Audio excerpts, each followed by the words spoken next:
ready.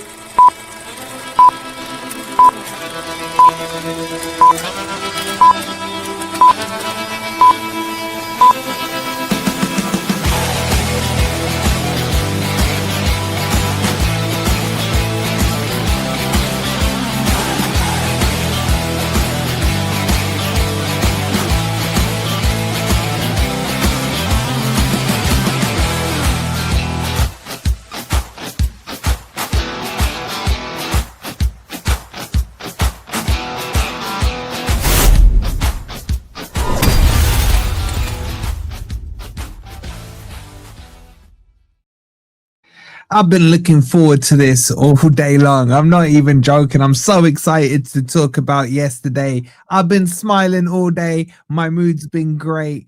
I've been surrounded by Forest fans as well. Big up to Jay, big up to Titch as well. We've been smiling while they're sorting the kitchen out, talking about how good yesterday was. We're going to talk about it some more. Welcome to Grump. No, happy old Reds.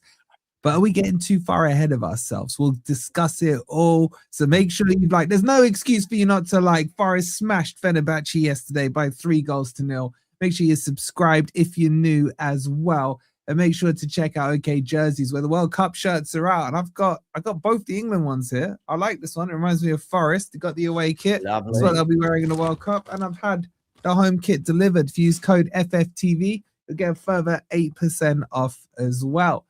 Let's jump into it, guys. And I'm going to kick it off with Ben.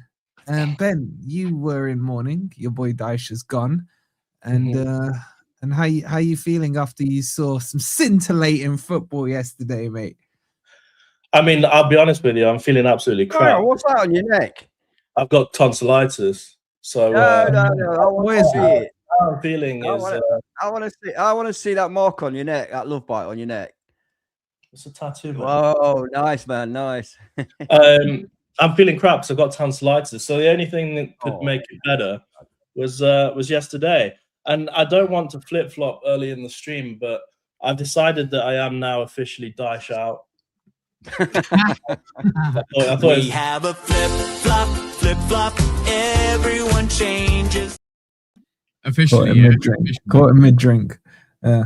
Kevin, it's hard to smile when you've got tonsillitis, trust me. It is 38.6 degree fever, it's hard to smile. I thought yesterday was absolutely fantastic. I mean, personally, not sure if I'm going overboard, but I think it's the best game this season. I thought we were brilliant. I thought we played free-flowing football. The Brazilian centre-back, the Brazilian wonder kid, ran forward and got a goal.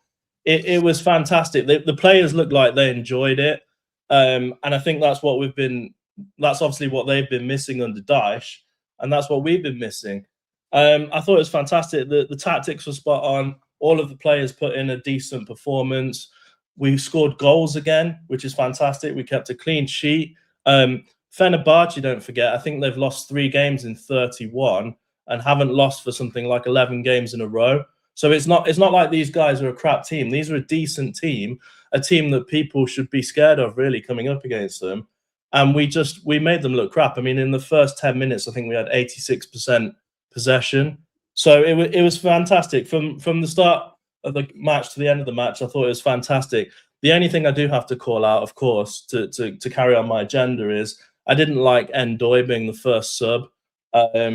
And I didn't really think that Wish.com Peter Crouch was that good either. But apart from that, it was a really good performance. So well done to all the players. Sangaré was fantastic. The way he controlled that midfield was absolutely brilliant.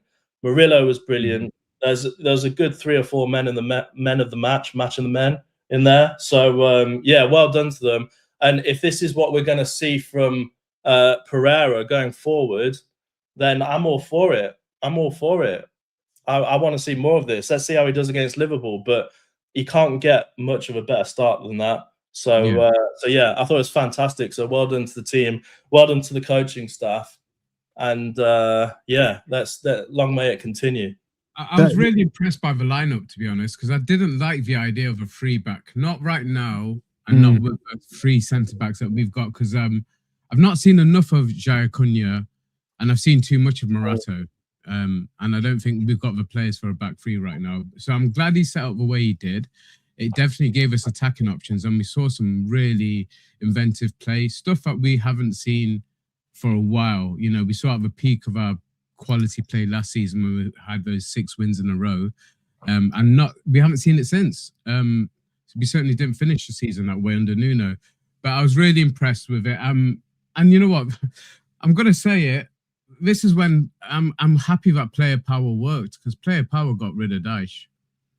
And they FFTV power as well, mate. FFTV. No, but they don't listen to us, do they?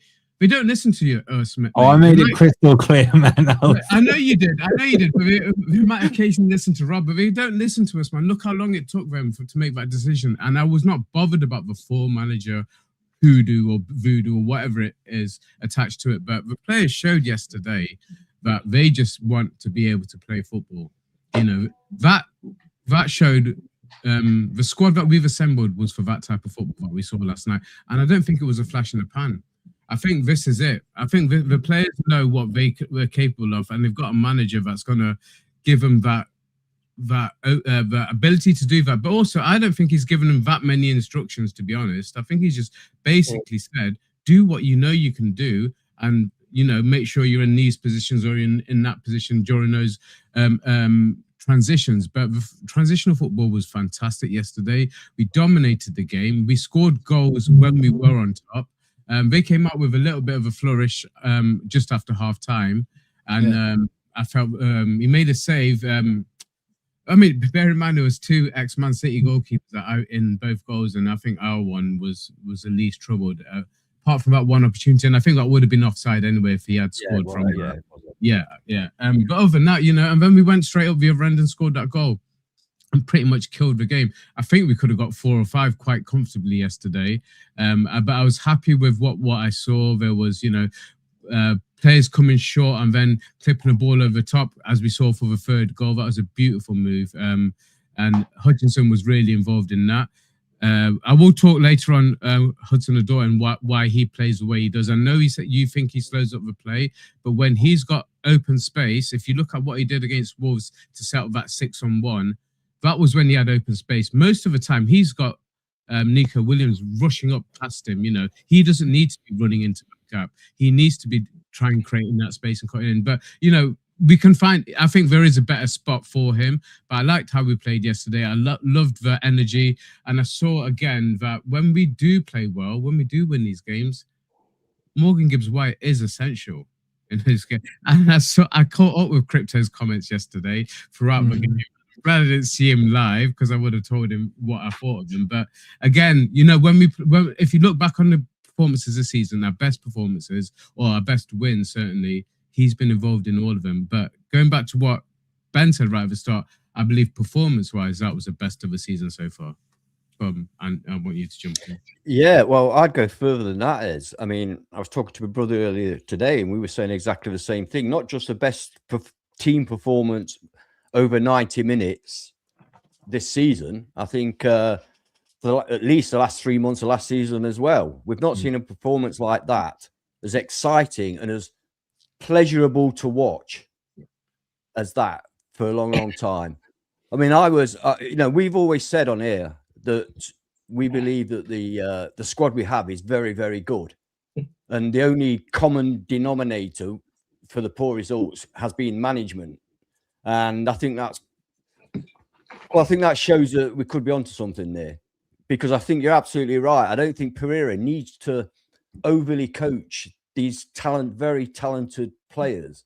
He just needs to, like he said, he gave him a few words to you know, for tactical purposes. And apart from that, just go out and do your stuff. And you could see in the body language and in the performance how much more those football players were enjoying playing under Pereira, even though it's only been 2 days. Or no, let's not put it that way. Let's say not playing under Dyche. You could see the difference it made. And I absolutely loved it. It was fantastic. It was a pleasure to see. And I think that a lot of people have written off the new players as well. And hopefully people will give them a bit more of a chance now, because they can see that the established players we had from last season were playing badly under Dyche. So how do you expect the new players to perform? You know, coming into a side like that. So hopefully now there's a better atmosphere. There appears to be a lot better atmosphere. People and players have started afresh. Hopefully the new signings can prove that they were worth the money. And one last thing before we move on, we'll talk about it more, I'm sure. But oh my God, Sangaré, oh, he's just something else. He is something. And I'm not exaggerating here. I mean, Kante was on last night. Obviously not prime Kante. But he is, to me, I can't think of a player that I've seen in recent years that is better at resisting a press than Sangaré.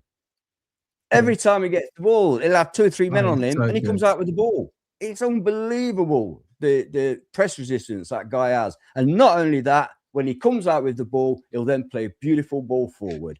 Fantastic. Anyway, yeah, that's my initial thoughts. I just want to add one more thing. I mean, when I looked at their lineup, I was shitting myself a little bit, to be honest. They got names. Yeah, they got names. You look at players on their team sheet. But like you said, I mean, this was a shadow of the former Kante, who's an absolute legend as far as I'm concerned. But they had some names in there. They had some names in there. Asensio.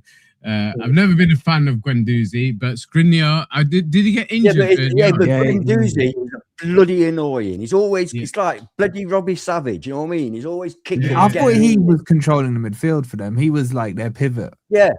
Well, going through him a lot. I'm not saying he did a great job. I'm just saying a lot of it was going back. I know what he's saying. It went through him, but look at where they had possession. It was in areas that weren't harmonious at all. You know, we were quite happy with them having a ball. It was set up beautifully yesterday. Do you know what I really enjoyed? And this is where I think people get me wrong in terms of I don't want like 100-mile-per-hour constant attacking football. I like strategical football. And you saw that yesterday. It was like there were certain points where you could tell they were told, just let them play. Where it's ineffective, they're going sideways round the back. Take a quick breather, make sure you're organized, and then look for the triggers. Look for the trigger. There was a key point, and it was around the 60. And I was looking at the clock. It was about 62 minutes, and that's when their fans really got on their backs. Just after we scored our third goal, and we just passed it around. We just passed it around, and it was just winding up, and the fans were starting booing. Wasn't it? It was brilliant. The game management yesterday was fantastic, as good as I've seen. And the beauty was we scored a first goal, and wonders of wonders, we didn't go back onto the 18-yard line and start defending. Yes. We carried on because we were on top. We've said this before. When we're on top and playing well and score a goal, why don't you just carry on playing well and score a goal? You know what I know. So yesterday, Pereira. I've said this before, and you lot always downplay it, but Pereira was telling Morgan Gibbs-White as the captain to bring the team forward. And it was Morgan Gibbs-White who was in the middle of the pitch going, come on, come forward after we'd scored. Well, if you look at the average player positions map, our front four were high. All of them were. It was fantastic. You could see it. Literally, you could see it on the pitch. The stats. I haven't looked at it. I'll bring it up. I haven't. Seen bring it up. It was fantastic. And Sangaré was slightly deeper. We were totally in control. High, we were controlling. It wasn't like just bang yang go mental and hope for the best. We were controlling it further up the field. And every time they got the ball off us, we were straight on them. Boom, we were straight on them. Yeah, because we were already up the field. Yeah. And even if you look at our back line, they were very disciplined, but you still saw Murillo break through and score that amazing goal to open the scoring. And I was so glad for him. I was so glad because he's been desperate for that goal, hasn't he? He's been desperate for it. The thing is, when Murillo plays, despite his goal, which was class, he makes such a difference to the team. Yeah, and it's really annoying. By the way, there's all these a number of times. Yeah, but there's all these excited kids today, man. I remember this pass. Remember that pass? I'm in a good mood. I've been back to work. I had a good couple of days, and that was an amazing result. And obviously we've got Ramadan as well, so bless up to everybody who's fasting. And it's been nice, hasn't it? It's because it's not long days, so it's been nice. It's been nice. Yo, I tell you what's funny as well is that when my brother got our Fenerbahçe tickets for the home leg. We both said, "Oh, I just hope that it's not over and done with." Well, now it it is. feels like It may as well now sell it feels him. like it's over and done with the other way. This is Forest, boys. Let's not forget our team, right? We're getting a Yeah, little. somebody no. mentioned earlier But- today they felt like this. But I'll tell you what, this is gonna get you lot game. giddy. This is gonna get you lot giddy. Like this is ridiculous, chat. I've just looked at this, right? Let me just make it a bit bigger. And you know what? I need to big myself up a little bit here. I really do. Oh, no, Look again, at that. 500 times. Amazing, isn't it? Look at that. What did I tell you about Pereira's system? He wants to attack with how many? 5. Look at that attack, man. You've literally got a line of 5 in the attack. Sangaré holding, Milenkovic and Murillo behind him. And then it's a lovely shape. It's an absolutely lovely shape. We got over 5.5 players averaging in the opponent's half. I can't remember the last time I saw that. Look at the width. He wants, remember the saying, be big when you attack and small when you defend. Look at that width out there. Yeah. That is absolutely crazy to see that off game one. It really is. It's a snapshot. Obviously, it's average positions and everything else, but wow, that's look how high Gibbs White is. Look at Hudson-Odoi and Hutchinson in terms of position. And it also shows, look at Sangaré's influence from that deep position, because he can do that. I don't think he's a 6 as in a CDM, but when he's deeper, he's got that scope to be able to pick those passes out to bring others into play. I thought the pair of them, him and Anderson, were fantastic yesterday. Played off each other very well. Just on what Jamie's saying here, that won't work against the top half in the Premier League, Wolfie. Again, if you go back to the video I did on the scout report of him, it's about the opposition. If Vítor feels that he can dominate a team, that's the shape he wants to attack with. He has a different plan for when teams are quote unquote better than us. There's a difference in the way he'll play it. It'll be more counter-attacking. It'll be snappy passes, quick in the transition. This is because he felt we could control this match. And that's his ideal shape too. It'll be interesting though to see what he does against Liverpool. I want to talk about the manager, boys, but let's just catch up on some of the super chats first. There's a few coming through. If I can just find my buttons. Big up to Jay. Hope you're well, JJ. He says, evening, fellas. Hope you're well. It's Jay. By the way, it's been a minute. LOL points, then pints. I feel that phrase is going to be repeated quite a few times over the coming weeks. It really is. Big up to you, Jake. Good to see you, bud. And Anthony with the £2. He says, Forest 3, Fenerbahçe up. I like it. Fenerbahçe up 0. You Reds. Shout out to you, Anthony, for the £2. Guys, already nearly 600 in here. Make sure you've hit the like button. Make sure you subscribe. Can I have just a quick word on the Fenerbahçe kind of online fans, because they've been very respectful and congratulatory to us. I think I've said that word right in the comments. So big up to them. I think they've been a credit to their club in the way they've taken it. I know they weren't happy with what they saw yesterday, but they were very quick to give us praise. So big up to them. And let's talk about the manager, boys, because I watched his post-match interview and I was just watching it and saying, yes, next line, exactly, yes. If you just the way he starts it, he just put all the credit on the players, all the credit on the fans.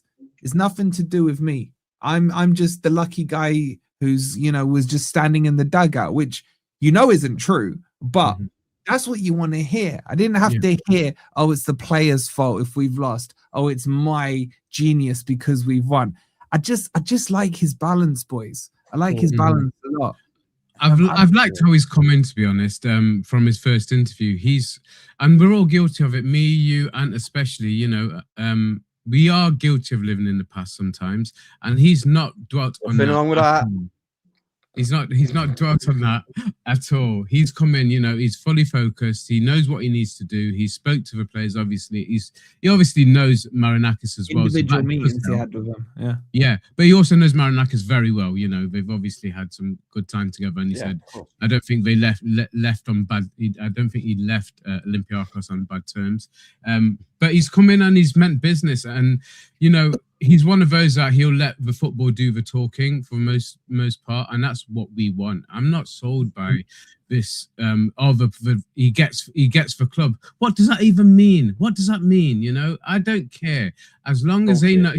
A manager comes in, and a first team coach comes in, knows what what plays he's got, knows what formation, what system he wants to play, which he seems to know straight away. And like you said, he's not going to set up like that, against the bigger clubs. And I don't expect him to set up like that on Saturday against Liverpool either. So he'll play the right team for the right game, and he'll have a formation. But also, he gave us an identity straight away.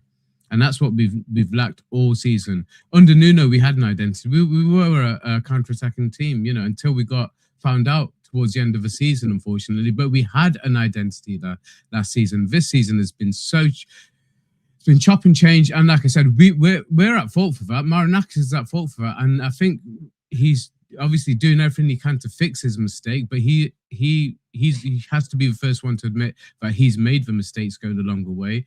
But I'm excited by what I saw yesterday. And I go back to the comment I made earlier. I don't think it was a flash in the pan performance yesterday. I think the players are on board, and you can see that straight away, because you don't get that kind of performance. And from what I heard, I think that's the biggest away win in Europe ever. Well, joint biggest for Forest. No. Away win. Away. Yeah, Sorry. Away win. Yeah. So yeah, that's amazing, and that's his first game, and I can only see it getting better. I'm not saying we're going to win every single game going forward now until the end of the season. But we're going to see better performances, and we're going to see the players. I'd rather lose trying than lose being outwitted by David Moyes Everton like we did on 2 occasions under Dyche. That wouldn't happen. And Chris, as much as I love him, Chris from Forest all over, he seems to be adamant that we would have done this under any manager in Europe. I don't believe so. We would not. I can't see us having not in Europe. I think Dyche hide his Dyche love. Chris is still trying to hold on to Dyche for dear life, man. Love you, Chris. Love you. I think Dyche would have saved you next time. He would have saved us from relegation, I think, but I don't think he would have taken. I believe so as well in Europe. Yeah, I believe so as well, but. Can I give a shout out? Can I give a shout out to the fans as well? I'm so pleased, especially for those that had been to Braga as well, and had to suffer that absolute shite. 100%. To go to Turkey, they must have been with the reputation that Turkish teams have at home. They must have been apprehensive about whether we could survive. Never mind actually win. And they got held behind for ages, and I'm sure they didn't mind with that result. But it's better to be held behind having won 3-0 than having lost 3-0. Exactly. So I'm glad for them. And now Fenerbahce, by the way, they have been really good in their own league. Well, you know what I think about foreign leagues. And they were crap. But if we'd gone there under Dyche and they'd have played the same, we wouldn't have played the same. That's the difference. The team you're playing against, I love the fact that Forest started from the first minute. They were out the traps and attacking. And that must have taken Fenerbahce by surprise. It must have done. And it was like constant closing down and keeping possession. Having shot. Yeah, crazy numbers. I think anybody would have struggled with that, to be honest. But I do accept that they weren't great, and I do think they kind of gave up after 2-0. But that shouldn't detract from the Forest performance. The way we were passing the ball about in midfield, the way we were breaking, the way we were attacking, the intricate passing, the one-touch passing, it was just beautiful to watch. So we shouldn't take away from the Forest performance, bearing in mind it's Fenerbahce. Having said that, I slightly disagree with Ez on he doesn't think we'll set up like that against Liverpool. I don't see what he would swap. He will now, swap. The tactics might be slightly different. We might not, obviously, we won't press, necessarily be able to press so much. But I think that the team selection and the formation. I forgot the word. Formation. I just forgot the word. That's old age. That's old age. Yeah, it must be. Yeah, I think they'll be similar. Just the tactics might be slightly different. And I just want to, sorry to interrupt. I just want to show you this, just on what you just said. If you look here, this is the attacking momentum. This is disgusting. There's no other word to describe beautiful. it. It's beautiful. Otherwise, this is the first half away from home against in a hostile ground, and that. Look at that. Forest dominating. We get to hear Forest is still dominating halfway through the half, dominating. Second half, that's where they came out a bit, but then we pick it up. We get the goal. And then that's just controlled. Now, for those who don't understand this, the higher the bar is, the more intense those attacks are. So if you're looking here, look how intense the attacks were early doors for Forest. Slows down, you take a breather, but we're still in control. The intensity rises again. And even when Fenerbahce got in charge of the game, they weren't threatening, were they? The intensity isn't very high, just one little moment here. And obviously that shot they had at the start. And then you can see the game, Forest just controlled it and petered it out towards the end. Again, very, very impressive game management in general. By the way, you know, I always say I'm not mad on statistics. I've always found that word difficult to say. That particular graphic, I really like that one. I think because that's a true reflection. It's not like, you know, it's not like that. Just by looking at it, you think, yep, that's exactly how the game went. Yeah. So I really like that graphic. I think that's a good But it one. just goes back to the point about the immediate impact that the managers made or the coaches made, because for the players to come out like that shows the confidence that he's already instilled in them. And that's why, again, I go back to that comment. This is one that I'll probably come back to bite me, but I do not think this is a flash in the pan. I think the players are on board with this manager and they want to play under him and try and impress him. And you will see a real competition for places, which we haven't seen all season. You know, the ones that have come in almost don't want to be there. And the ones who are already there are in situ and kind of like feel comfortable. So I think this is going to really put the cat amongst the pigeons with the players fighting for places and hopefully brings out the best in all of them. That's what we need, and it's a manager who knows what he's doing. This time, as they need to do it for the whole season, not just for the first few games. Well, we've got we only need 4 wins. I said to Ez at full time, why don't we just get a new manager every 4 or 5 games and we'll probably win the Premier League? I don't. Yeah, exactly. I don't mind it. I don't care how many managers we have per season if we get the results that we need to get. I'm not precious about managers. I'm not precious about managers apart from Brian Clough and Frank Clark. And if we ever get Pep, I'll be precious about Pep. But mind you, you remember Ben was trying to convince me that Dyche was a better manager than Brian Clough. Well, Mr. Stats. That's not true. That's not true. Wait, hold on. Does this mean second? Wait, hold on. Does this mean Pereira is the greatest manager in Forest history? Of all time, record, Ben. Is that how it works? Yeah.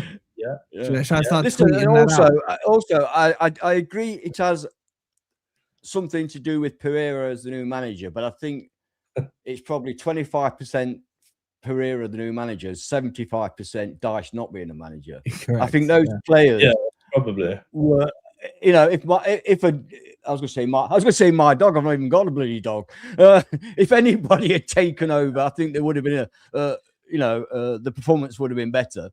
But you are seeing the influence because he's got set piece coaches as well, and our set pieces were a lot more threatening yesterday. We actually scored from one yesterday, so you can see the impact. Credit to Morgan Gibbs-White on that as well as that flick on was. That was a great play. Yeah, shall I be honest with you? I don't think the set pieces were very good, and I actually think if Morgan Gibbs-White didn't anticipate it, and if you hear his interview, it wasn't a pre-set up routine. He just it was. That's why I say it was going out, wasn't it? It was actually going out. out. And he did fantastic for that. He did fantastic. Yeah, I'm not saying it was pre-set up, but we beat the first man and we didn't hit the side netting. Yeah, but technically we didn't. Like Gibbs-White got to be the first man. Do you know what I'm saying? He's like, he flicked out. I still look. Pereira ain't gonna solve all issues in 2 days. We had about 7 or 8 corners, which none of them were good, man. None of them were good. Have you brought in a set piece specialist though? I can't remember. I read out the list. Hey, Wolfie, we've got to be happy tonight. We've just got to be happy clapping tonight. You know, I'm down for some happy clapping. I'm down for some happy clapping. Yeah, absolutely. There is some things we do need to address on the negative side, but I don't want to get to those yet. I want to talk about the substitutions. Not in particular who he brought on. We'll come on to that, but I want to talk about the design. It's the first time since Nuno where we've seen the shape changed based on what a manager is seeing presented to him on the pitch.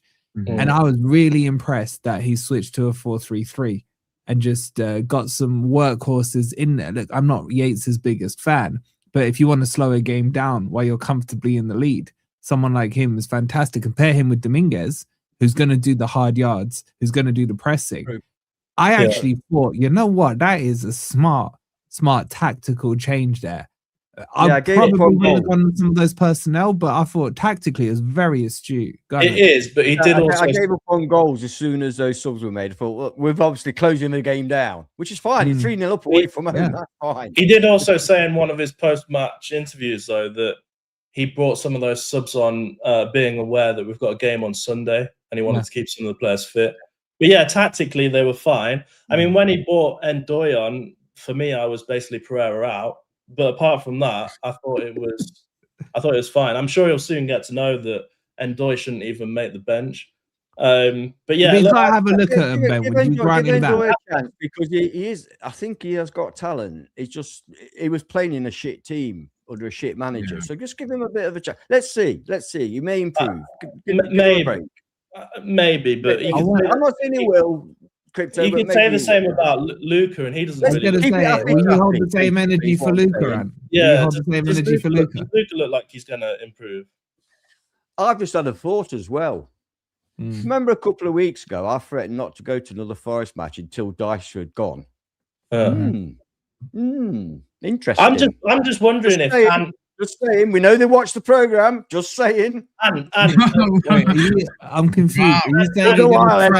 you saying mate. Are you saying you're threatening not to go again until Pereira's sacked?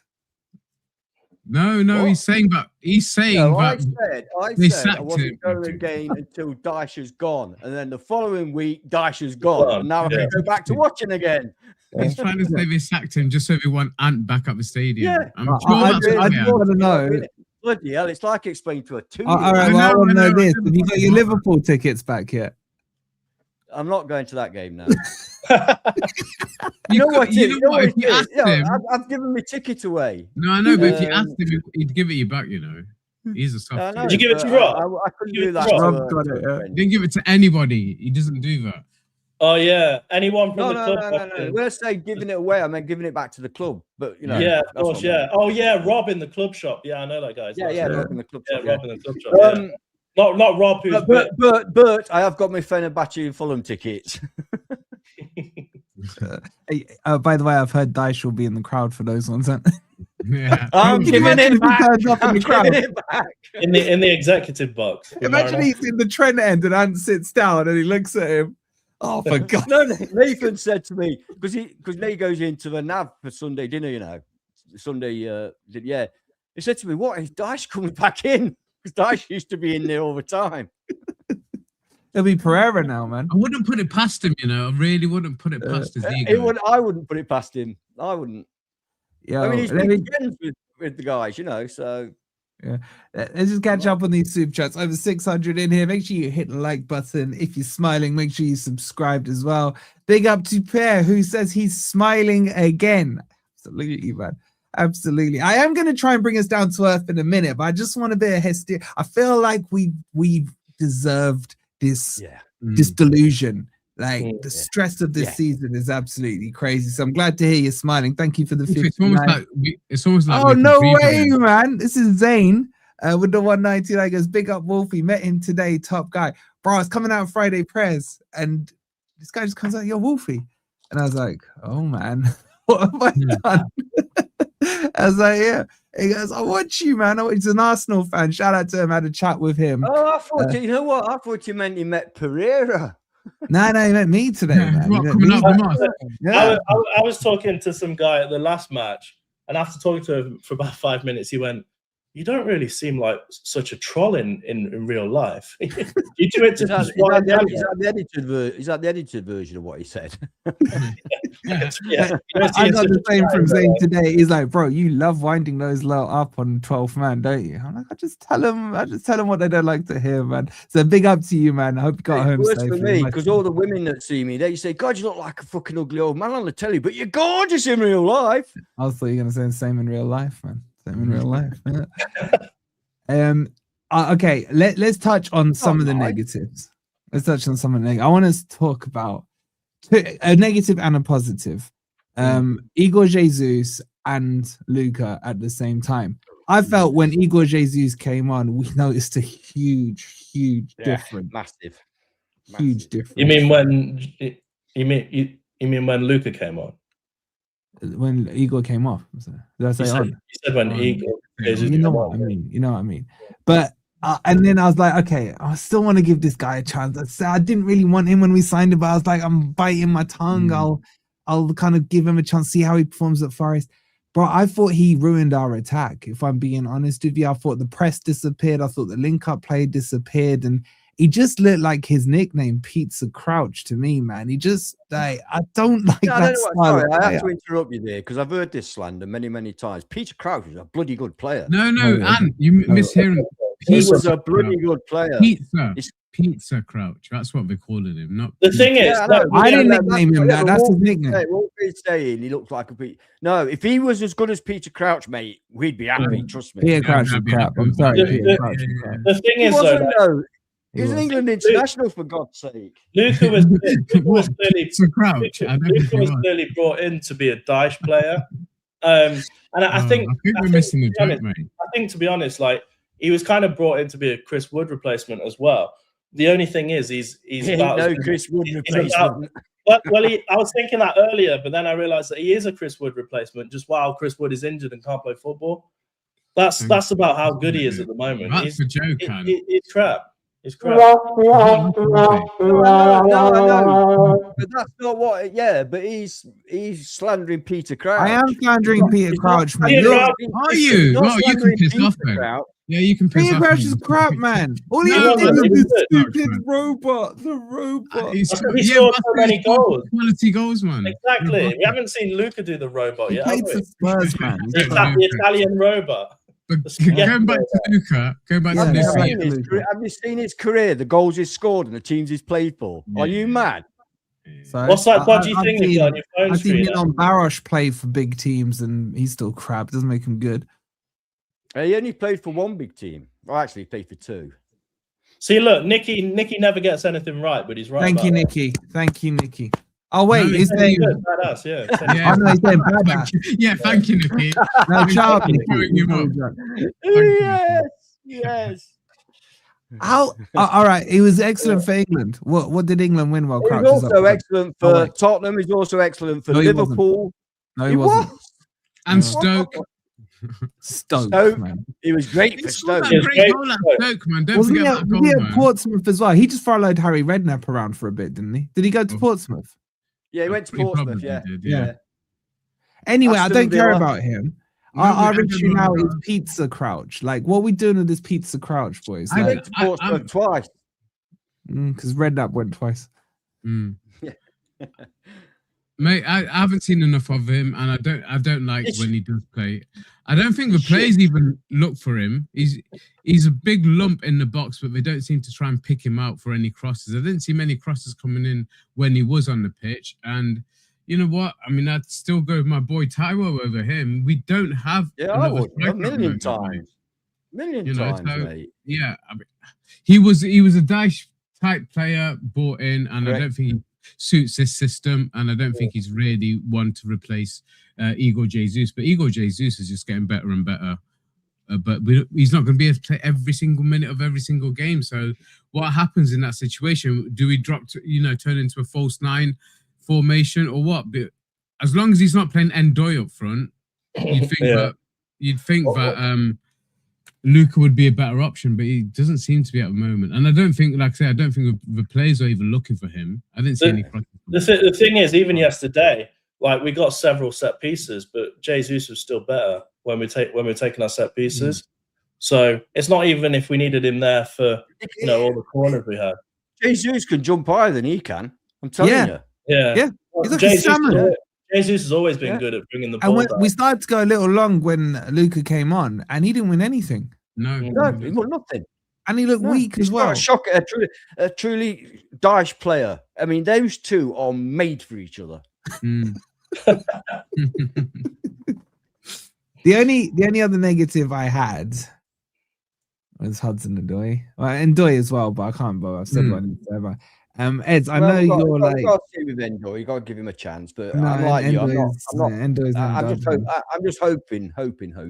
I don't know. I don't mind if Pereira even put on. I don't know. Freaking. Can't think of a player if he brought Steve Cook back just to test him. I think a manager's well within his rights to test every player. Yeah, of course. Yeah. I didn't see enough from Odoi yesterday. Hudson-Odoi is the one I want to come on. Would like him to come on earlier, but at least he's aware of him in the squad. Do you know what I mean? It's not like he knows. Evidently, I've heard that he was talking to Bakwa quite one-on-one after the game. Yeah, he was. Had his arm around him. Yeah, so hopefully he's sort of said to him, "Don't worry, you're gonna get your chance." On the return leg, you'll get your chance. Yeah. To be fair, Anne, Backwood probably said, "How's this twat and Doy got on ahead of me?" And he would have been right. So, but let's talk about Callum Hudson-Odoi. I've seen enough where I'm like, someone else needs to be given a chance. Now, I'm not saying he's crap. I'm just saying he's predictable. That's my big issue with him. It's too obvious what he wants to do. He wants to cut in. He's slowing the game down. He has his moments. Don't get me wrong. He's had the attacks and everything that he's created. He's freaking Gibbs White should have scored from his assist where he lays it to him on the edge of the box and he passes it back. Would you prefer him in a 10? Or I'd prefer him on the bench. I'd prefer him on the bench. So you don't think he could be a 10 then? I think I'd rather have McAtee in the 10. Do you know what I'm saying? No, I get that. Maybe Pereira will coach him better. He can. Maybe he's just been a victim of Dyche. Who knows? Yeah, to an extent. And I want to hear what you guys say, Ez, because I know you still back him. Yeah, I think like I say, I know a lot of your criticism is about him slowing the game down when it gets to him, but when he does have space to run into, he makes a difference. So go back to that 6-on-1 against Wolves. The skill and the pace to get into that position and create that chance. That was all him. When you do see him holding it up, it's usually because you got Nico Williams, you busting the gut, outside of him, and he's given him the role to, take the play wide, and he's taking the player with him. But I don't think he necessarily intentionally slows up the play. He is a bit of a one-trick pony, but I think if you get him more central, he doesn't need to then cut in to create that position because he can shoot. He's one of the best shooters that we've got in the squad, and certainly tends to usually make the goalkeeper have to save it. I know there's been a couple of occasions over the last couple of Dyche games where his shooting has been really poor, but give him the ball in the right position. I think he's a threat, and like I said in a couple of streams ago, I think he's more of an inside forward position is more suitable for him. He's not a winger in my position, in my opinion. I think he's not quite got that consistent pace that you need to be a wide winger. That's a backward. That's a Hutchinson who can do that.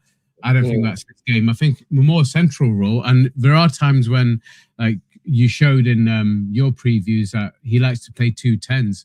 He'd be one of my 10s if I was playing 2 10s, I'm telling you, because he can shoot, he can hit the target. So he is a threat. And I think what Ant just said there, I think if he's coached better, we might see the best out of him. I think he still doesn't know quite what his position is. And I think it's going to take a good coach to find that and help him to be the player that we know he can be, because he is a threat. And that lineup is what I would have gone with, like I said yesterday, and he would have been in it for me.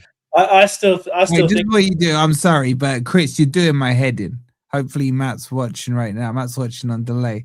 Freaking, I like Pereira. I just don't think we're anything more than a relegation battling side. Shut up, Chris, man. We're live here, bro. Honestly, Matt, still at it. Oh my God, man. Just let Dyche go, bro. We're not a relegation battle team. We finished 7th last year, Chris. He's on a in our squad. Does that look like a relegation battling squad to you? Honestly, Chris. I could name them, but I'd have to name all 11. You know what I mean? What I want to know, Chris, is when the fuck did Ryanair get Wi-Fi on board their planes? Is he actually on the flight? What's he saying now? We will win. I love him, but I hate him. Chat shit all day, especially about Steve Cooper and Mung Gibbs White. But what I was Matt, going to say, just sort him out, Matt. Just sort him out. Sorry, I think Callum Hudson-Odoi is a big game player. It would not surprise me at all if he scores against Liverpool, because I just think that's the type of thing Cho would do. Personally, I prefer him as a super sub, but in big game matches, he does tend to step up quite a lot. Whether it's the factor of playing the big six, I don't know. But I think he's still a good player. I mean, how old is he? What 23 maybe? He's a young lad. He's only going to get better. 25 now, I think. Well, even so, 25. He must be 25. He must be 25. Well, he's young compared to still young. Ant. Yeah. Young compared to Ant, for example. Like he's only going to get better. Is my point. I don't. Oh, look at the poll. Look at the poll. I don't think we should be thinking about getting rid of him. Chris is still messaging. Under any manager, we would win the Europa League. He's trying this thing because he's scared that we're going to win the Europa League. Chris has been saying that since day one, and you know what? Under Dyche, we would not be going through. We wouldn't win the. Even I agree with that, and I was Dyche's biggest fan. There's no way we would have won the Europa League under Dyche. Yo, this Cho poll is crazy. It's 50-50, man. Literally 50-50. Should he be dropped or not? He's definitely dividing the opinion in the thing chat. is, though, I wouldn't drop him against Liverpool, but I'd drop him against maybe a different team. Did he not score against Liverpool last time? Yeah, no, the time before. We did we beat him 3-0. Who scored? I'm sure he scored last time as well, didn't Gibbs White scored. Chat, I can't remember chat. Yeah, good chat. Come on, you lot better. Yeah. let me just run the best couple I've ever known. They're so funny. Who, Chris and Matt? I'm so annoyed they're not doing their podcast weekly. It's so annoying. Give people in the chat so they don't feel left out. A little example. This is Chris to Matt. About to take off. Don't fucking annoy me. But yeah, honestly, Chris and Matt, give us something to watch. Us guys, because we've got I don't watch any other. I don't know about you guys, but I don't watch any other Forest content apart from Talking Reds. Big up your dailies, Wolfie. Your dailies and you play ratings. That's what I watch. Talking Reds. Look, I'm gonna put their YouTube channel. I'm putting their YouTube channel in the chat, right? Do me a favor, go and subscribe to them and just like scare them a little. We need to force them back on the I don't know how Chris on Forest Focus dear put one half of Forest. You mean Forest all over? Because they never bloody do anything. It's Trade Descriptions Act, that is. Oh, does he do it? Oh, false advertising. False advertising. It is. Yeah, but do me a favor, go subscribe to them. They're so funny, man, in real life as well. We gotta force them back on the air. They should be the biggest Forest channel on YouTube. Them back on the air. So funny. They're so funny. Let me just do Luca's better than Igor. Jess, are you mad? Jess, I respect your opinions as I respect everyone's I can't opinion. Respect that but opinion. yes, I don't respect it. She fancies Luca as well, man. So, does she? Is that what you said that last time, didn't she? She put a super chat in to say how good looking. I think it's quicker to say who she doesn't fancy. I really do. Luca like your local fucking conservative bloody politician. What are you on about, Luca? Come on, just because he's Italian. Well,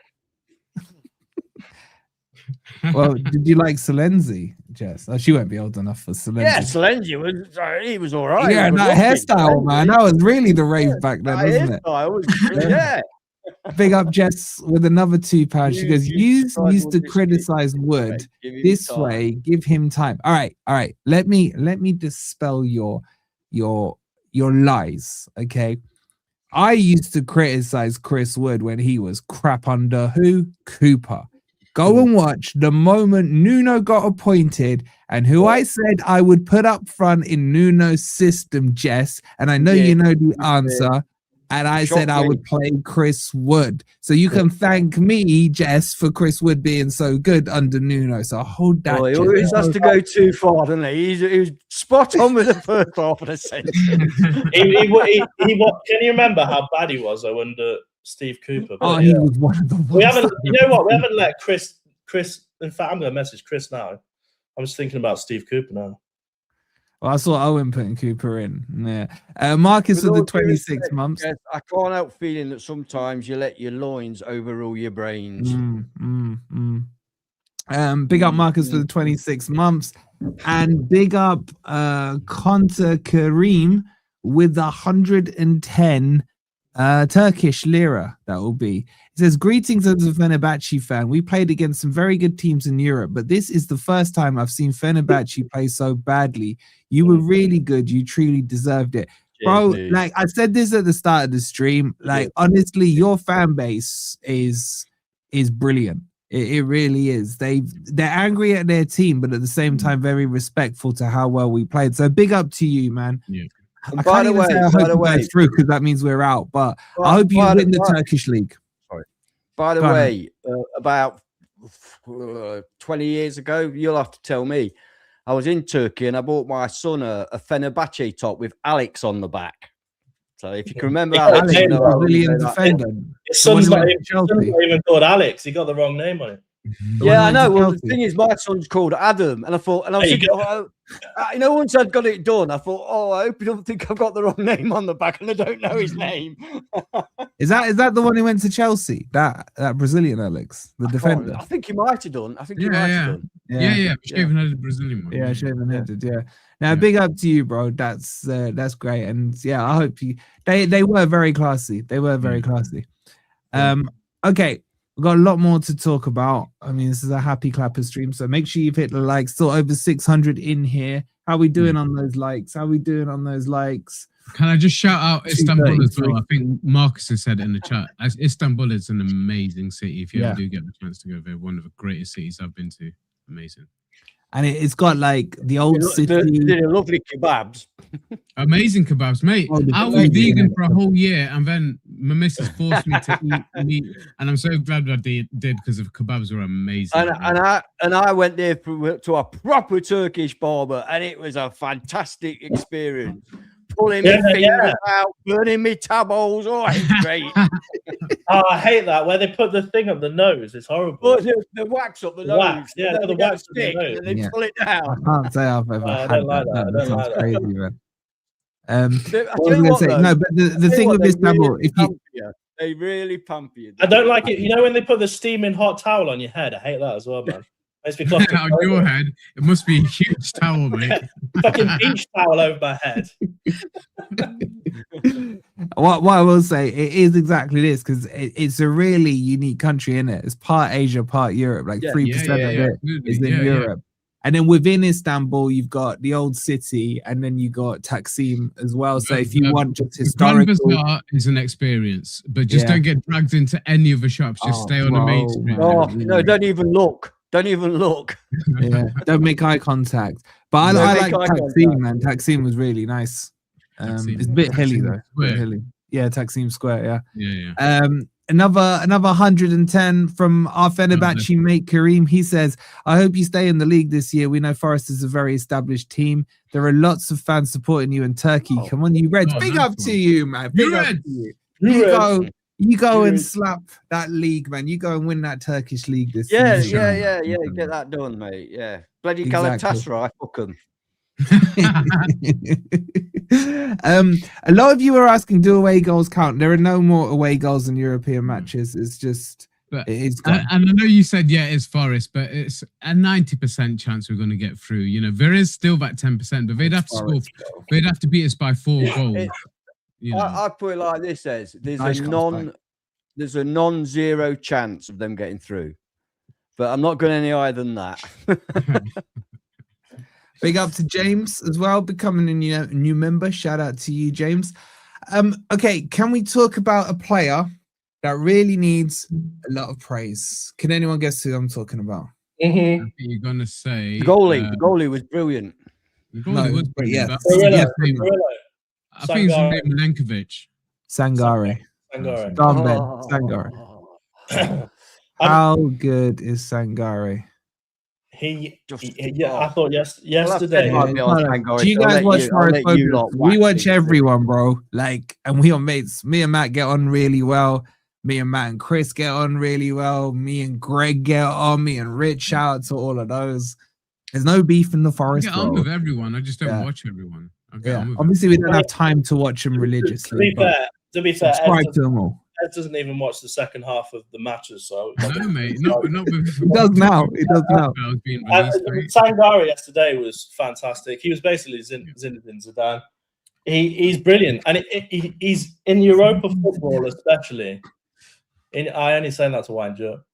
In Europa football, especially, Sangaré has been fantastic. Yesterday, he is the exact type of player that we were calling for last season, that we needed basically a holding midfielder to control that part of the pitch, to stop all of the pressure on the defense. And he did that brilliantly yesterday. There was times where there was 3 players around him and somehow managed to do a bit of skill, get away from them, make a cool, calm pass. His passing was fantastic. His positioning was fantastic. He made some decent tackles as well. I think his role as a holding midfielder that he's almost adopted himself is brilliant. And I think it makes such a difference to our team because, like I say, if you stop that pressure in front of the 4 back, then it allows you to play 4 at the back instead of having to go 5 at the back.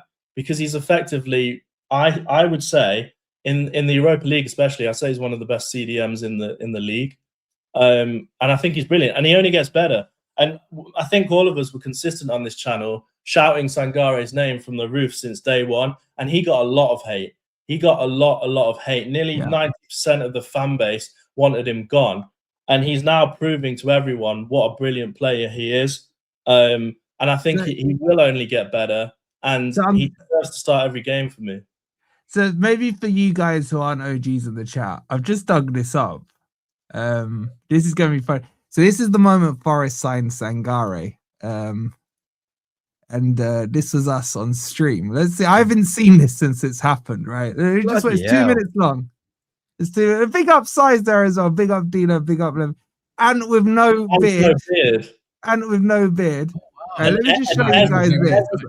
Cartoon. Is there anyone in Nottingham who speaks French? Oui. And I mean, Sketch. Eddie, don't you start, Eddie. You're in Ipswich anyway. Here I am, boys, in the tunnel. Just seen Sangaré. Look at the light show behind for his welcome.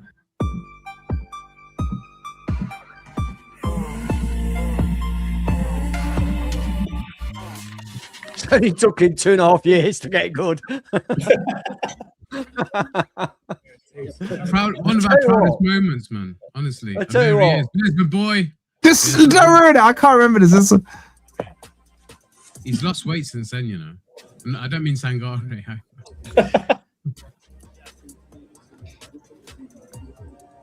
So that's Thomas there who went down.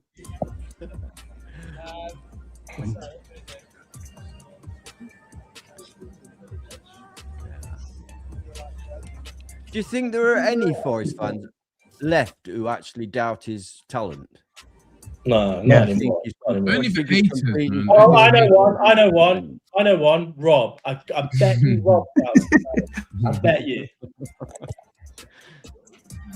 Yeah, they had the lights going on, didn't they? Yeah, we should have given them a trigger warning. But it's quite good for you guys to see how they do the behind the scenes of the media shoots when they sign the players. Ladies and gents, welcome your marquee signing into Nottingham Forest. Let's go. They've got your drone, by the way. What did you say? Something about your drone. It's real. It's real, people. It's huge. You sexy man. Please pan left. Please pan left.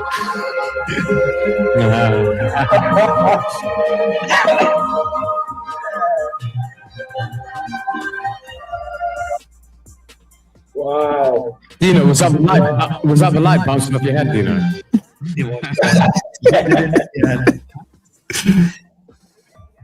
And that was crazy, boys. I still want my now we'll be proudest panicking whether moments we from can this keep tunnel, him you in the know. bloody summer when somebody comes in for him. And I remember that well because I did the same as what I did with Igor Jesus. We found out his number somehow before he even basically arrived. That's because we asked him. Around the club, yeah. And I went and bought a shirt. And the people in the shop were like, "Who the hell's this guy?" And they're like, "How do you know it's his number? Who is he?" I was like, "Just trust me. Wait until tomorrow." So officially, I had the first. Yeah, but you didn't put the I, you idiot. You just put Jesus. You just put Jesus. Yeah, but Jesus' first game, he literally just put Jesus on it for one game. No, that was when we signed Sangaré. It was a crazy stream. It was if you're an OG and you're here for that stream, just type in OG in the chat. Big up to the OG. Hands up in the chat if And big you're up to Dino as well, man. wait. Dino legged it over. Yeah, he did, didn't he? Yeah, Proper yeah, equipment and everything. And Tom speaking fluent French. Oh God, yeah. Maybe. And big up to Thomas, yeah. Thomas He could- got out of bed. Oh, there's all the OGs. There's all the OGs. Big up to you guys, man. Big up to you guys. But yeah, his performance yesterday, boys, was ridiculous, wasn't it? Yeah. Axel Yeah, is when more he- of a quarterback, you know, when he sits back, when he sits deep, he can pick up passes. He covers the centre backs as well, allowing Murillo to go forward and do what he did yesterday. You know, I think it was brilliant from him and Anderson together. We saw the best of both of them yesterday, and when they play like that, they're very hard to beat. Well, we're very hard to beat. You know, it gives that extra layer of protection to the back line, and when we are going forward in the transition, you know, our one-touch play comes through Sangaré every single time. If you see when we do switch to that type of play, he's always the trigger for that. So I'm really proud of him. I'm glad that he's managed to get through all his troubles since he's been here. You know, it's taken him time to settle, and it's something as fans we don't really, you know, appreciate. You know, when you come to a new country, a new league, a new language, it's not easy for everyone. Not everybody takes to it like a duck to water, but he's had his injuries and illnesses as well. he's had his injuries and illnesses, but he's also not had that run of games that he's been given now. And we saw how much we missed him when we had. We saw how much we missed him when we had. Went to AFCON. You know, Yeah. We got one win whilst he was away. We didn't win when he was there. Yeah, Spurs was the last win, and then he went. Yeah.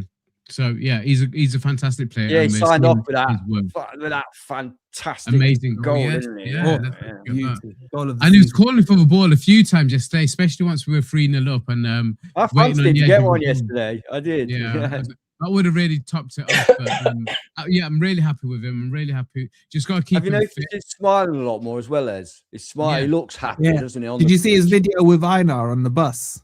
No, I haven't seen any of them. Yeah, Einar said something like, I'm paraphrasing, but he was like, yeah, they told us coming to Istanbul was gonna be hell, and he says, "Oh, like this is heaven, not hell." And him and Sangaré were just making a joke about it. So Brilliant. Oh, I'll have to sort that out. I'll send it to you. How old is Sangaré? He must be about 28, 29 now, isn't he? Yeah, He's he coming must be, right yeah. into I his was prime. thinking that myself, It's, actually. it's just very hard to replace. If he's not in, he's a very hard player for us to replace in this system. And I think he's the hardest.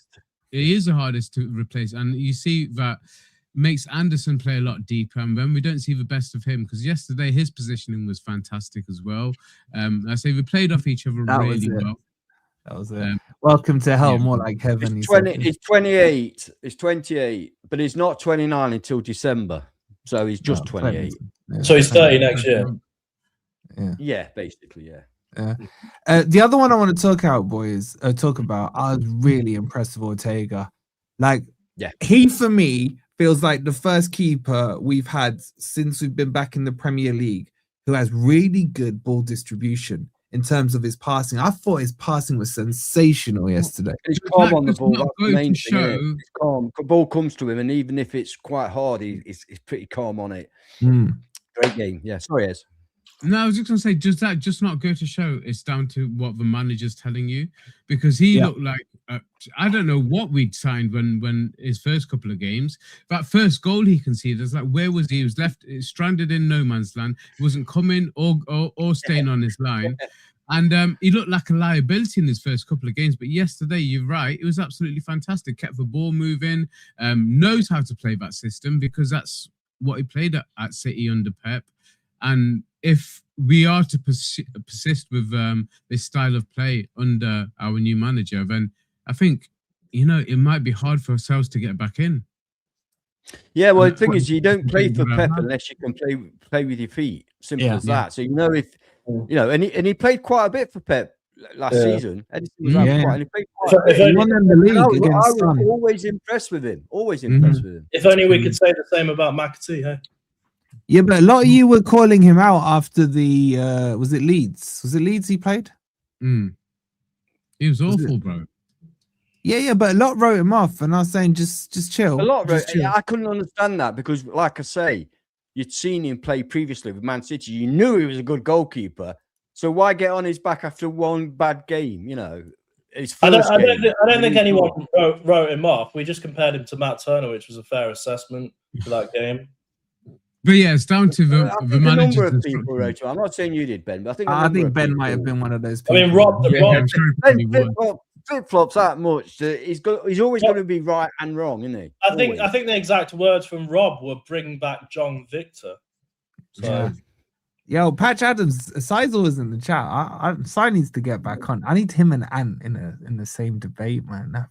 That'd be heated. That'd be heated.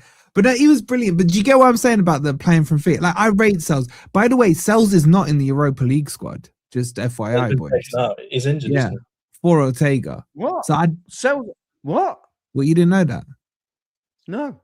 He'll be out for a while. Why would I assume that he's not in the first team squad for the Europa? I don't know. Maybe as a Forest fan, you keep up with the news. Will it make you feel better if I did it? Breaking news, even though it's not breaking, but it's like way behind. Sells is not in the Europa League squad. Have you got the breaking news? I didn't know that. How injured is he then? That's my worry. I think he is injured. It's got to be. There's no way in a million years you wouldn't have Sells in your bloody Europa squad. It's insanity. If Ortega gets injured, who are we down to? We've got no John Victor. He's injured. Who are we down to? Angus Gunn. Angus the Machine Gun. I don't mind him too much. But... Yeah. Yeah, that's the thing. You're right here as well, NFFC. I don't think he's out for long, but I just don't think they wanted to put Angus the Machine Gun in. What? You're confusing me now. No, because in the European system, if you have a player that's going to be injured, they can be replaced for an injury, right? So if you think back to the start of the season when Einar got injured, he was in the squad, but they replaced him with 35. Even though that wasn't technically, that was after the squad was named. Yeah. So they've done the same with Sells. Sells was out injured. So they've replaced an injury with So can he go back in then when he's fit? He might be able to. I need to double check on the rules. I'm sure one of the geeks in the chat will know. Especially with goalkeepers, because they do often get special. But it would be if that is the case. Let's assume they can do that. It would be for Ortega. It wouldn't be. No. You must have 3 goalkeepers in your squad. Yeah, I know, but Angus Gunn is in there. Angus Gunn is named as the squad. Yeah. So Angus Gunn, Sells, and Ortega. Yeah, you got the kid as well. What's his name? Was it Willow? Yeah. So the kid will have to be taken out, won't he? No, the kid qualifies in the B squad. He doesn't come through the A squad. Oh, so we can have 4 keepers then. Happy days. And you're not listening. You're not listening. Sells would have been named in the squad, right? But on injury basis, he got removed and replaced by Ortega.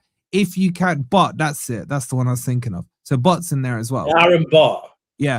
But if Sells was to come back in, assuming that is the rule, it would have to be for the person who replaced his injury, which is Ortega. Oh, that's right, okay. I get you. So we won't have both in. I'll double check the rules. Isn't it? I'll double check the rules, yeah. But is he making a run? I know it's early doors and I know we're giddy and everything, but is he looking good for a number 1 spot? I think he always was. I think that when he came here, we need a poll on this. I don't think he came here to be second fiddle at all. He was always good for Man City when he had to step up as well. He was brilliant. He won them the title against Spurs. Remember, Son? He's good. Yeah. He's a great goal. He's a great goalie. I tell you I what, don't think he came here to be. How old is he as well? Because he's in his 30s. If that wasn't Edu signing, I'll give a little bit of praise to Edu for that.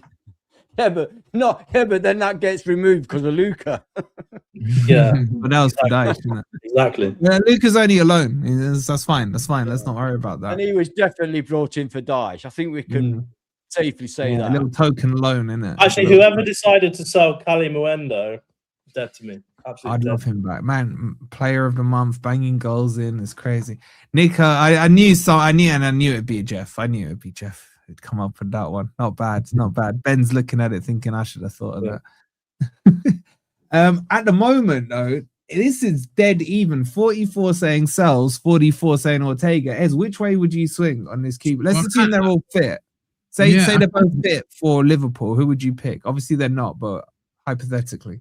Well, I kind of touched on it. It's down to how the manager sets them up to play. And for manager's going to set them up to play out from the back, I think it's going to be very hard for Matt Sells to get his number one place back. So for me, it's Ortega going forward because he is a shot stopper. We saw him called into action on one occasion yesterday, even though, like I say, I believe it was offside, but it's still a fantastic save.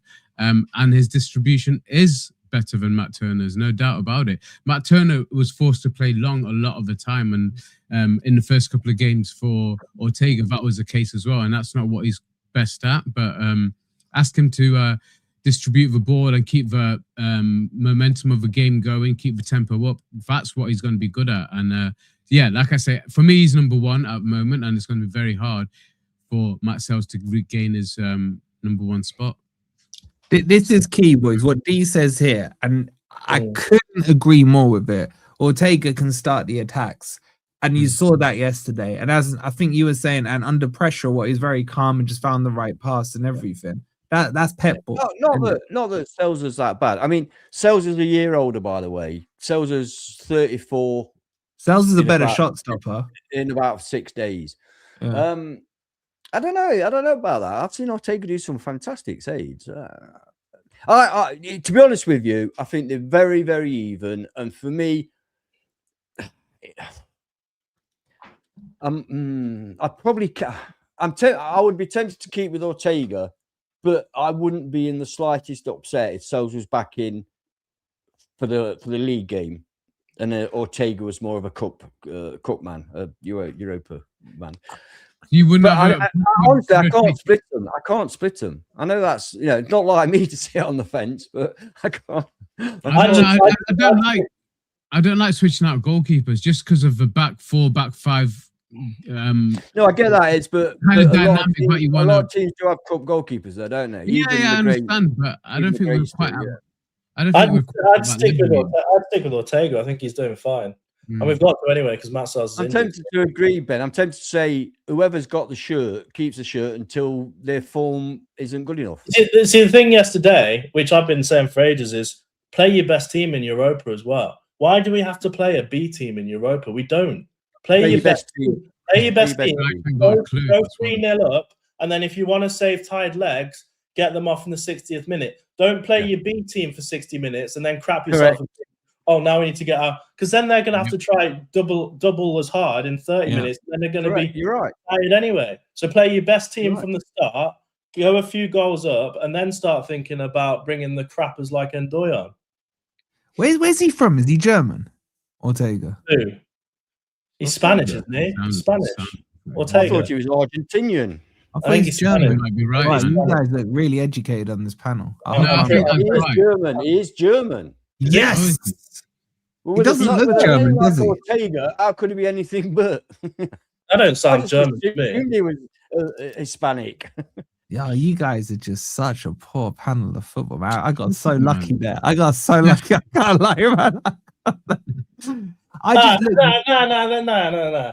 He's German because he was born there. His parents are Spanish. Hofgeismar. His parents are Spanish, though. Well, but what's his nationality? German, because he was born in Germany. There you go, then. There you go. Yeah, but his parents are Spanish, so. Look, here's my take on it.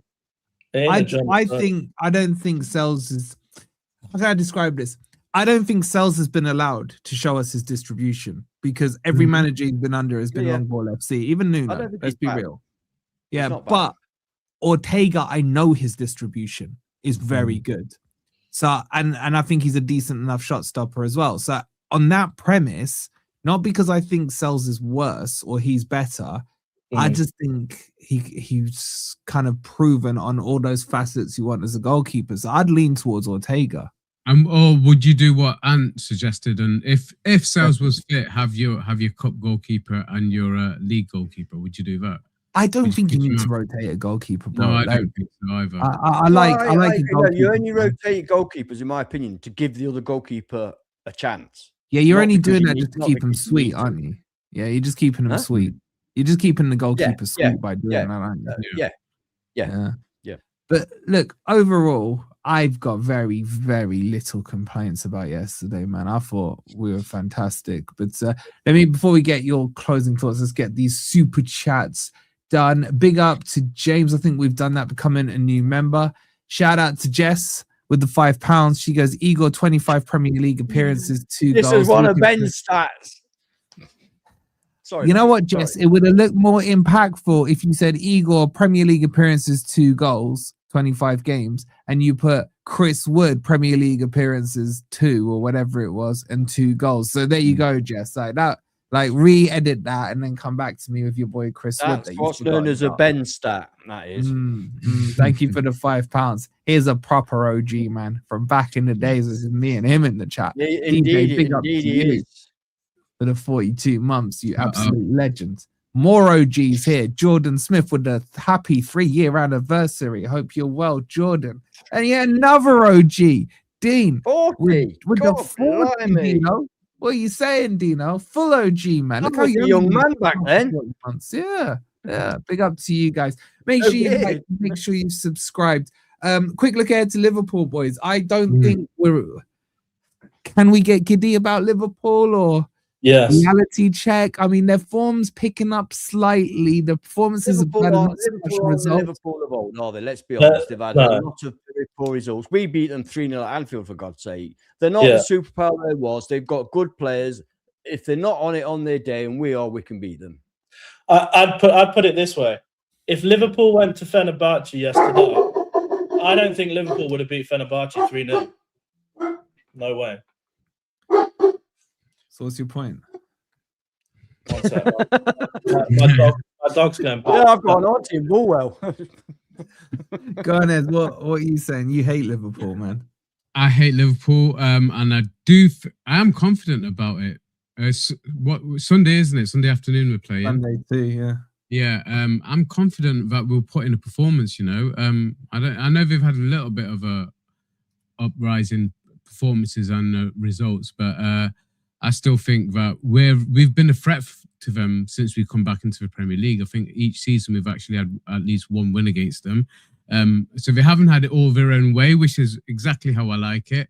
And I think we can make it very difficult for them. So I'm confident. I said before I went away, this was obviously would have been under the old manager, but we wouldn't win any of those 3 games. But when I get back, we'll beat Liverpool. So I'm going to stick with that. I think we will beat Liverpool. As long as we sing this, man. This is my favourite chant. This is our best. Definitely when we're playing Liverpool, that's my favourite new song whilst he's there. And I think that, like I said, the crowd would definitely be up for it. You know, it'll be one of a few sellouts so far this season. And I'm confident, mate. I'm going to go for a win. Do you want any predictions yet, or do you want just? Let's do the predictions. Go on, chat. Get your predictions in as well. I think we can score a couple of goals against them. So I'm going to go with. I'm going to go with 3-1, mate. I'm confident. I'm really 3-1 against Liverpool. Yeah, I'm going with to Forest. To Forest, yes. To my boys, man. I don't predict defeats unless it's under Dyche. Go on. I'm gonna go 2-0 to Forest. Clean sheet. Ortega wonder save in the 95th minute. 2-0. Well, the chat at 10% for a Liverpool win, so. And do you think you'll make any changes? Everybody's certainly feeling a little bit more chipper than they were a few days ago, I think. I'll go for a 1-1. And listen, I'll be absolutely honest with you. I'll be happy with I'll be satisfied with a 1-1. I won't say happy, but I'll be satisfied with a 1-1 because we need to keep some sort of belief and momentum. And if we can do that, I think that'll be good enough to do that for us. So I'll go for 1-1. I don't mind a draw, you know. But what I will say, if we can get a win, and I keep saying this to the boys at Coppish, to Monts, to all my Liverpool mates, you've only won once in 45 years at the City Ground. And then they're like, yeah, but I only played you twice. And I don't care. The stats are the stats, right? Since 1984. We went 10 games on the trot without losing to them a couple of years ago. Yeah, exactly. Since 1984, they've only won once, and they cheated to win that. Let's not forget the ref. they gave did them that in cheat, the yeah. 99th minute. So where's he And now we've started beating Anfield on a regular basis. May I add? back to back. Yeah. Like, should we feel? They've not even scored against us at Anfield. I'm not deluded in my confidence, am I? Really, based on what you guys have just said there. I'm trying to hype it up here. I hope you're right. It's 3-1. Be nice. It would be But we lovely. beat them 3-0 at Anfield. Although if we won obviously, 3-1, I'd be Alexander disappointed that we conceded a goal. I'm not gonna lie to you, boys. late consolation, hopefully, if anything.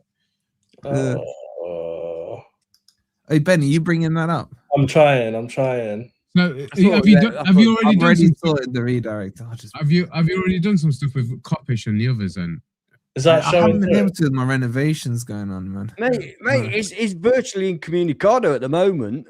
Yeah, Honestly, I was speaking to him the other day and about half of the conversation. Oh, I've got to go. Somebody's coming to do me kitchen. And... I thought you were talking about Rob. I'll ring you back. Yeah, and I never did. Yeah, she's caught me. She's caught me skiving. All right. Just before we close, I think Ez is doing some charity work that he wants to talk to you guys about. So go on, Ez, over to you, mate. Oh, bless you. Yeah, just a little something, guys. As you might know, I've just come back from Bangladesh, and it's always quite a humbling experience going back there. And I really wanted to do something where I could make a lasting difference. So I've set up this Just Giving page, and what we're doing is it's going to be an ongoing thing, but we want to start off with what's called the Water Project and just kind of like get water to as many isolated communities and families as we can out there. We've already done the first well, and as you can see in the photos there, they managed to get the water just in time for Ramadan out there as well. So we've already raised enough to start the next project. So the next project is starting tomorrow, and it is an aim to really help as many people as we can. And every little penny goes a long way, guys, honestly. £5 pays for the pipes, for example, that we need, so don't ever think that you couldn't, any small donation isn't greatly received. So if anybody can help out, I'd really appreciate it. And like I said, it's my commitment that every penny spent is going to go towards helping those that most need it, because I give charity every year, and I'm getting more and more critical about some of the organizations, and this way I know where it's going and who it's going to, and I can ensure that, like I said, every penny does get spent on the right causes. So any help and support and just sharing it, guys, if you can do that for me, I'd really appreciate it. So, and thank you for the time and just listening to me. And yeah, if you can help, please do help. Appreciate it. Thank you. The links in the chat if anyone wants to support or share it out. And yeah, you guys are always so generous. So big up to each and every one of you. And we do have Jess coming back in to correct herself, editing it. Chris Wood, 7 Premier League appearances, 2 goals. Jess, it doesn't help when I was the one who had to give you the stat. No. So you can hold that, Jess. But thank you for the £2. And also, go on, let's do this. Big up to SBH. You guys, my mates tonight of Forest and listen to GOR when we're on the night shift. Any chance of a shout out to Sai? I can't say that second name, bro. I can't. And T-Bone. Big up to Sai. Big up to T-Bone. Guy in the middle. Think about your life choices. Think about your life choices with names like that. You know what he does with toes. Come on. But shout out to they might be too young to know who that was. Now, big up to you as well, Scalzi. Shout out to Jolly Ollie, another OG with Jolly. the 34 months, some Ants mate there. And big up to Steph with the 23 months, a month away from the anniversary. By the way, did anyone see on Talking Red, Steph, the regular viewer here on Steph, she did an interview. I still haven't got a chance to watch it, but go check it out. Our Steph in the chat was in the hot seat with Talking Reds. So I will share it on the community tab. So make sure you go check that out. I haven't, just with this kitchen stuff going on, had a chance to watch it, but it's on my watch list. So yeah, we'll put the link in the chat, Stuart. So it will be in the comments. We'll put it in the comments down below. So I'm going to send you over to Igal. I want you to all put the bottle emoji. Bottle emoji, because second again, ole in there. Make sure you've liked, make sure you've subscribed. We'll see you. I've got a preview tomorrow for the Liverpool game. 3-0. Enjoy it. Don't worry about tomorrow. Just enjoy the moment right now. Come on, you Reds. Bottle job. You Reds. You Reds.